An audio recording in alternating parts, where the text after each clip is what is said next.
بہت مشہور تھی۔ ایک دن بھوک سے بے حال وہ ایک مرغی کے ڈبے میں گھسی۔ وہاں سے ایک مرغی چرا کر بھاگ نکلی۔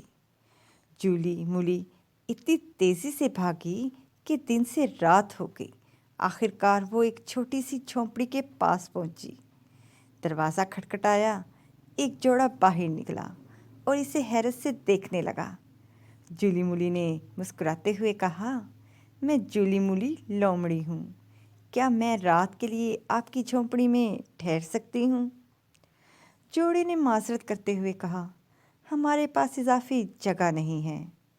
جولی مولی نے احتجاج کیا، کوئی بات نہیں، میں بینچ کے نیچے سو جاؤں گی، آپ کو بالکل تنگ نہیں کروں گی۔ جوڑے نے کچھ دیر سوچا، پھر کہا، ٹھیک ہے، لیکن اپنی مرغی کو چولہے کے نیچے رکھ دینا۔ جولی مولی خوشی خوشی اندر داخل ہوئی، مرغی کو چولہے کے نیچے رکھا اور خود بینچ کے نیچے جا کر سو گئی۔ لیکن رات کے وقت جب سب سو رہے تھے، جولی مولی آہستہ سے اٹھی اور اپنی مرغی کو نکال کر خاموشی سے کھا گئی۔ پھر اس کے باقی بچے ہوئے پر جھونپڑی کے ایک کونے میں چھپا دیے۔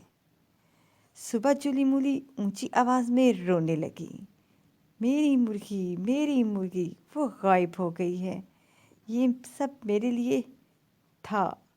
جوڑا اس کی حالت دیکھ کر شرمندہ ہوا اور کہا، ہمیں افسوس ہے، ہماری جھونپڑی میں آپ کی مرغی غائب ہو گئی، برائے کرم ہماری بطخ قبول کریں۔ جولی مولی خوشی خوشی بطخ لے کر چل دی۔